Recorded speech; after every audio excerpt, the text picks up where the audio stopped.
Good morning. So, what exactly is the Italian way of doing things?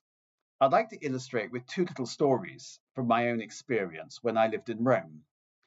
I used to occasionally visit a seminary, quite a well known seminary. I won't mention its name or any of the names of the people involved. And this seminary had a refectory where the seminarians would eat. And I noticed one day that there was this lady of a certain age there who was helping to clear up the plates. And I said to this friend of mine who was at the seminary, I said, who is that lady? And he said, yes, she is somebody who is connected with Cardinal X. Cardinal X being a very important person in the Vatican. And as a favor to Cardinal X, the rector of the seminary allows her to come here every day and help in the refectory so she can have a bit of company. She can talk to the seminarians because she's alone and she's of a certain age and she's lonely and she wants something to do. So she comes here and the rector has taken her on as a favor to Cardinal X. Now, Cardinal X is still a very important person in the Vatican. And this lady, I don't think was an important person, but somehow or another, she was connected to Cardinal X. Cardinal X heard that she was at a loose end, and being a kind man, he wanted to give her a little help. And so he arranged for her to go to this seminary and help out in the refectory. Cardinal X phoned the rector of the seminary and said, could you do me a favor? And the rector of the seminary said, of course, Your Eminence, I would love to do the favor that you ask. Please send the Signora along and we will look after her. And then Cardinal X phoned the Signora and said, my dear, I've got you this lovely little berth in such and such a seminary. And she was terribly grateful, or so I imagine. Years later, only a few years later, Cardinal X, who was the patron of the rector of the seminary, in the sense that whenever the seminary had some big feast, Cardinal X was always the guest of honor. The rector of the seminary was elevated to be a bishop of a not very important see in the middle of Italy, in the central part of Italy. That's the Italian way of doing things. You do favors for your patron. Your patron will one day do a favor for you. You are the client of a patron. That patron will guard your career, guide your career, and bring you into a good place. But you do nice things for him. Now, this idea of patronage and clientelism was how the Roman Empire was run. So nothing's changed in 2,000 years in Italy. Very strange indeed, isn't it? That things persist over the ages. I also knew another seminarian in Rome who was a great friend of mine, whose name I won't mention. And when he arrived in Rome, he was told, go and get in contact with Archbishop Z. Archbishop Z being a very famous archbishop, and I suppose a very important archbishop. Certainly an archbishop that most of us have read about in the papers. I didn't think anything of this, but I remember it being said to me, oh, you do know that so-and-so, he goes to see Archbishop so-and-so and they have lunch and things like that. That seminarian was put on a path of promotion very young. He now occupies one of the highest positions in the Catholic Church, and I think it was to do with the friendship or the patronage of Archbishop Z. Even though Archbishop Z never rose to the very highest ranks of the Catholic Church, nevertheless, people he put forward did. Now, I'll talk about something that is in the public domain. We know that there are many American cardinals and archbishops who owe their position to the fact that they were friends of Theodore McCarrick, ex-cardinal, man sunk in scandal. That is to say, McCarrick was the one who put their names forward. McCarrick was their patron. They were McCarrick's clients. Although patron and client are not sort of phrases you use in the American church. We also know, or we don't really know enough about this, is how did McCarrick himself get to be Cardinal Archbishop of Washington and so on? Well, the clue lies in the name Spellman. Cardinal McCarrick was ordained as a young priest by Cardinal Spellman. Cardinal Spellman's very famous for being the great friend of Jackie Onassis and things like that.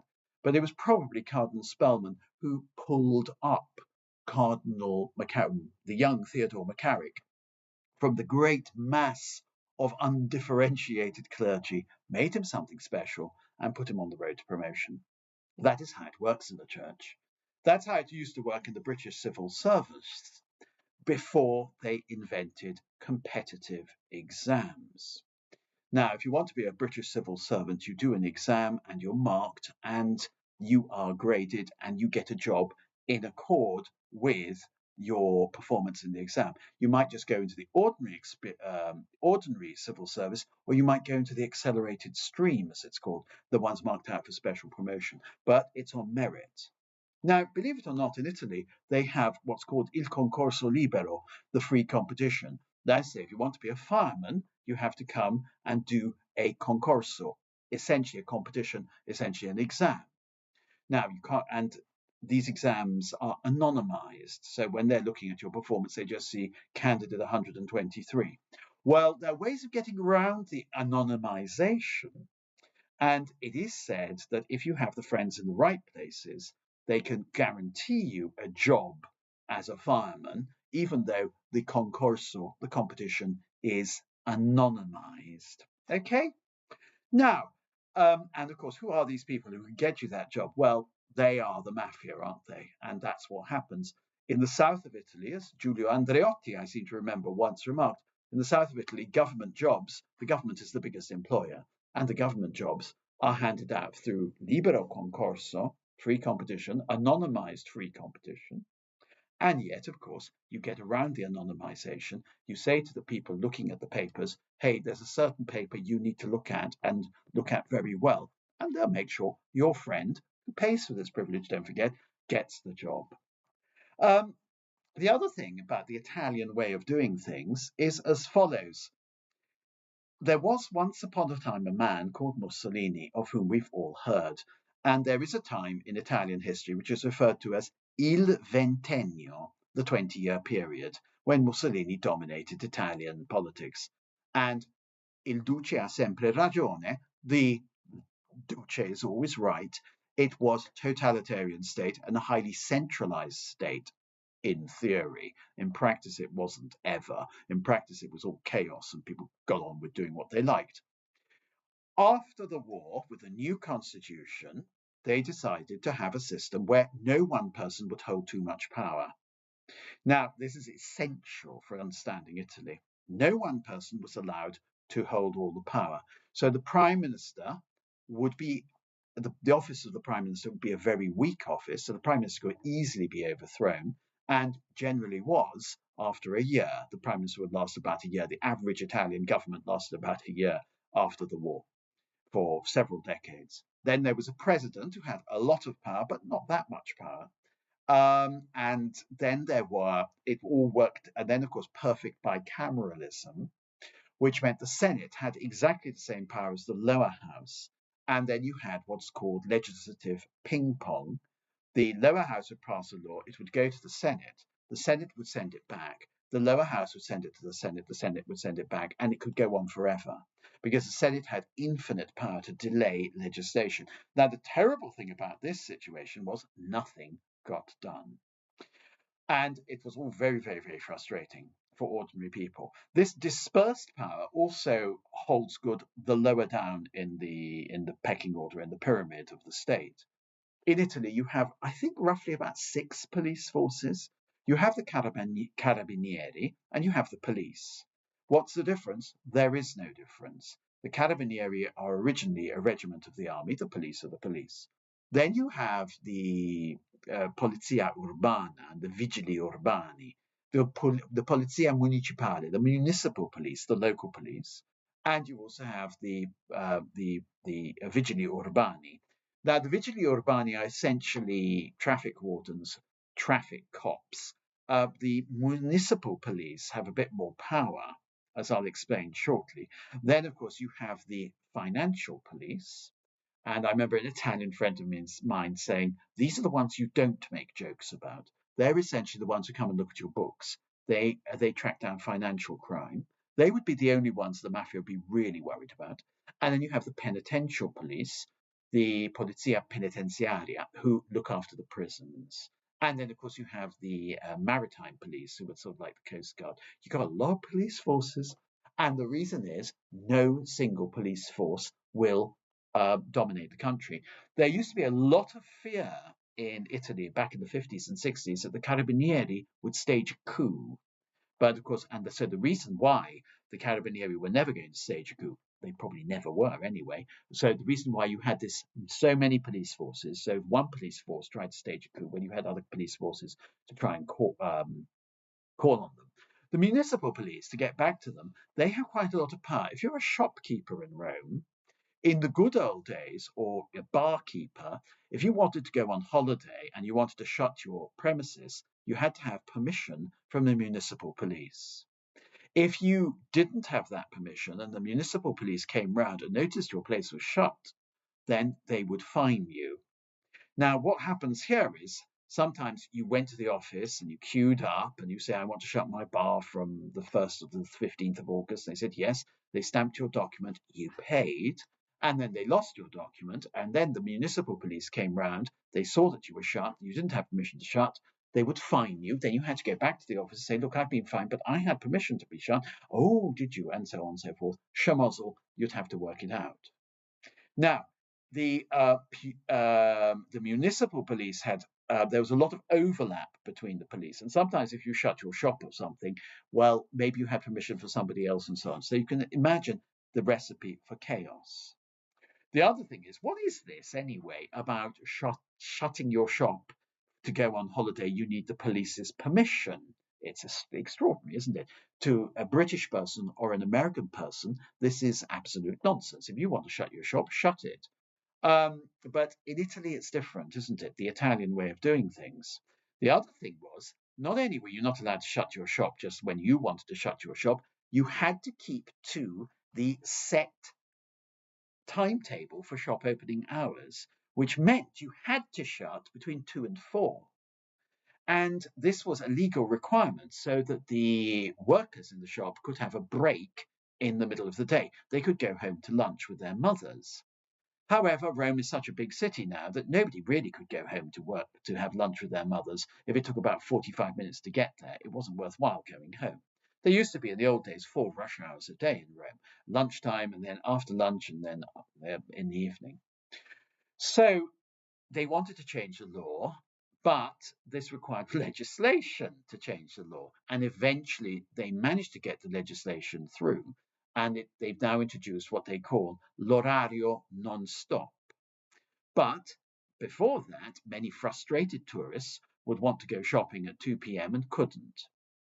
The Vatican famously keeps to the Italian way of doing things, even when Italy has given up the Italian way of doing things. I have a friend who worked in the Vatican office. It was shut at 2, and nobody was allowed to go into the office until 4. The only person who had the key was the cardinal. Everybody else had to evacuate the office. And I said, well, what do you do? I said, well, it's too far to go home. So I just wander around for 2 hours. Maybe I go and have something to eat and so on. But it's a pain in the neck, I think you'll agree. It's not a great privilege to the workers. Let's say somebody phones from the United States to the office.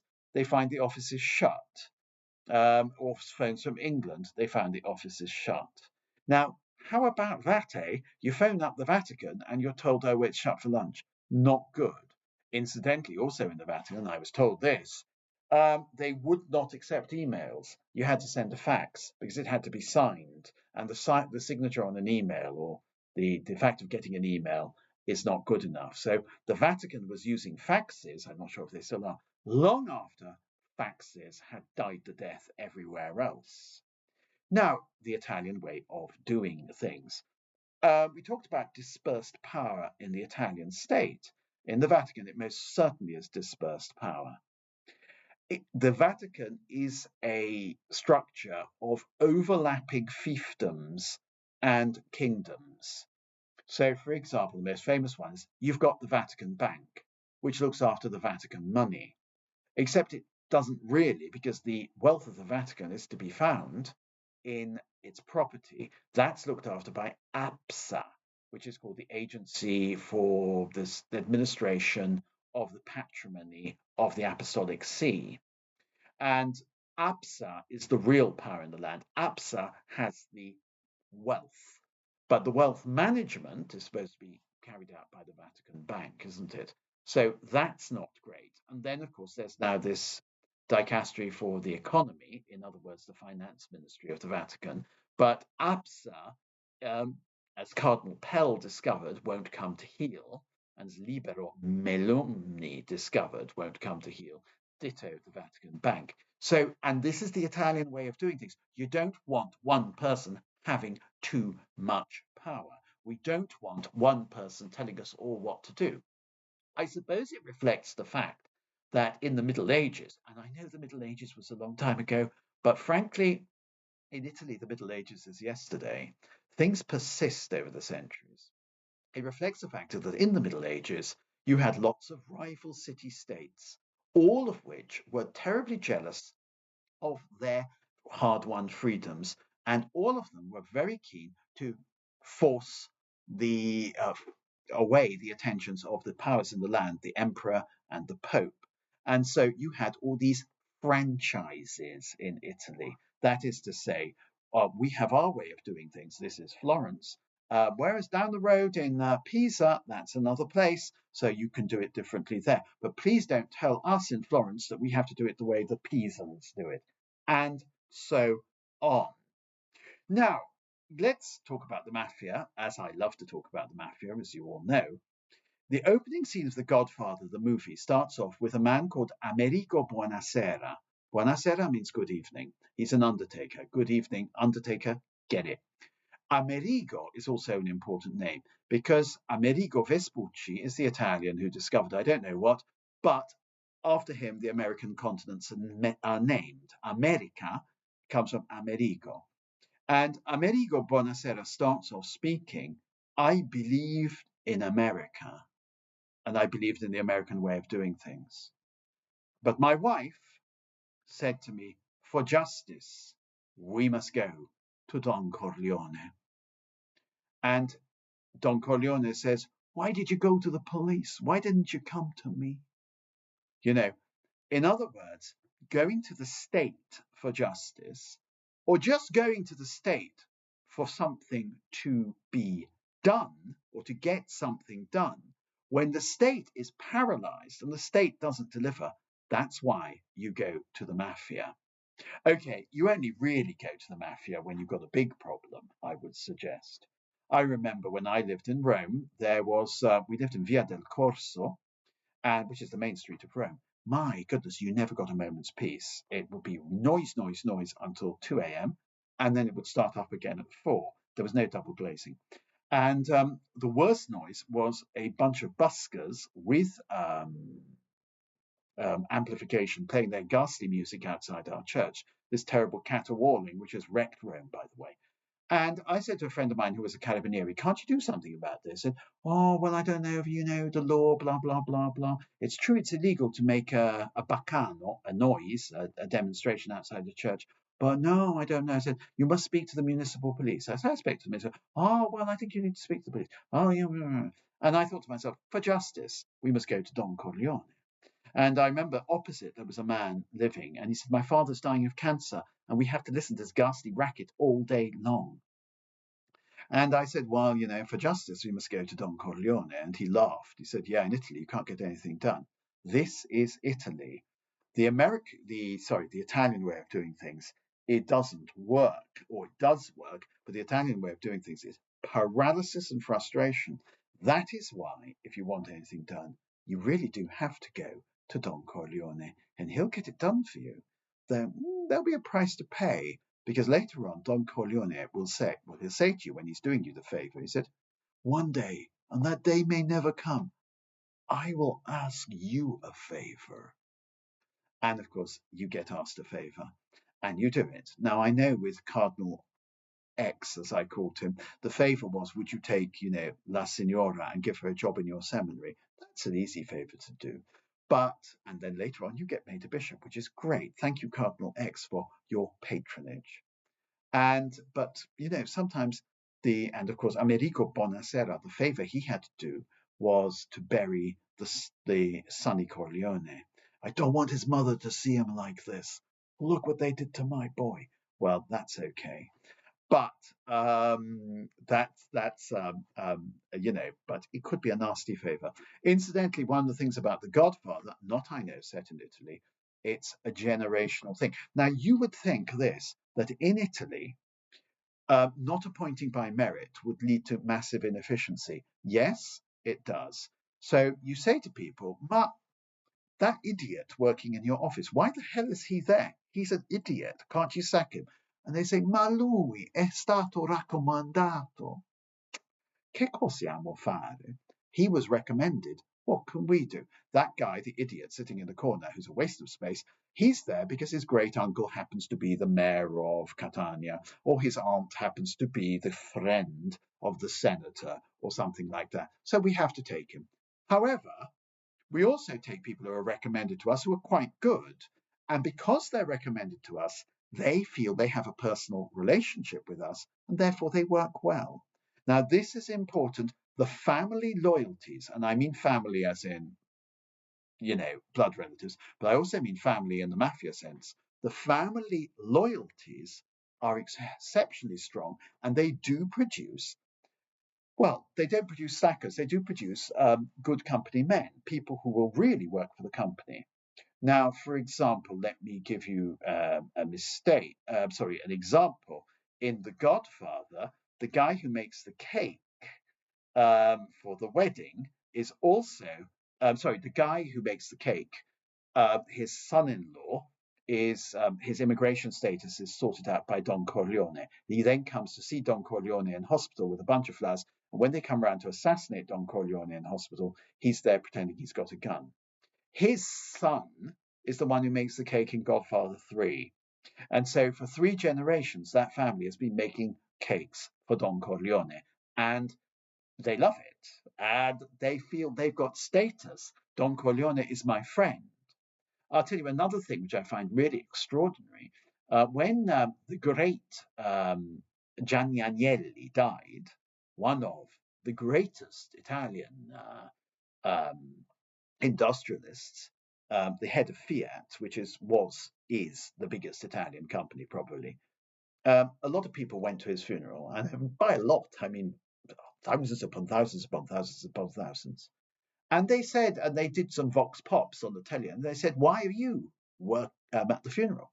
And the guy said, "Well, I can't remember what they called Agnelli. They didn't call him Mr. Agnelli. They called him Il Cavaliere or no, L'Ingegnere. They called him L'Ingegnere, the engineer, and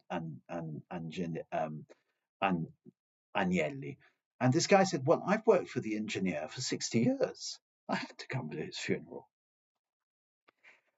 When you work for Fiat in Italy, and that might be 100,000 people or 200, I don't know how many, you have a personal connection with the boss. He's your friend. One of the things that illustrates this very clearly is that in Italy, you don't have boardrooms. You have a works canteen, and you go into the works canteen, which serves wonderful food at cut bottom prices, and you work. And the person sitting next to you might be the head of the firm. They don't have their separate room. They're all one family. The thing about Italy is its greatness is in its family businesses. And Fiat, enormous as it was, is a family business. In my books, I talk about Pordenone. Pordenone is the archetypal Italian town. It's a gorgeous place to go. It's very small, but it's gorgeous. Go to Pordenone. Not many people do, but I recommend it. And Pordenone is where this guy called Zanussi invented some contraption in his garden. I think it was an oven or something. He was working, tinkering away in the garden, and he invented this contraption. And then Mr. Zanussi's family firm grew, and it grew, and it grew, and it stayed a family firm until I think it was sold to some Germans. And you and I all know and grew up with that name, Zanussi. We had it in our houses. And it made Pordenone not particularly famous, but Pordenone is the town of Zanussi. And Mr. Zanussi and his family were the most important people in Pordenone, but they were members of the community. They walked down that main street and people said, "Good evening, Mr. Zanussi. How lovely to see you." And I bet you he knew all their names. the Italian way of doing things isn't necessarily bad. Family values, they're great, aren't they? I do hope you've listened or enjoyed listening to this, me talking, rabbiting on. This is the first tape I've done, videotape I've done, video, whatever I've done. I've been told by somebody or another that doing a video is a good idea and it gets in more viewers and listeners and so on and so forth. Do subscribe to this Substack if that's what you like doing. And if you like hearing about Italy, the mafia, and Sicily in particular. And above all, the only reason I'm doing this Substack, of course, let's be perfectly honest, is so people would buy my books. If you bought my books and you've enjoyed them, that's absolutely great. Tell everybody. And if you haven't bought my books, they're all available on Amazon. Just Google my name and I'll put me into Amazon and out they'll pop. Okay, all the best. Hope you have a great day. Bye.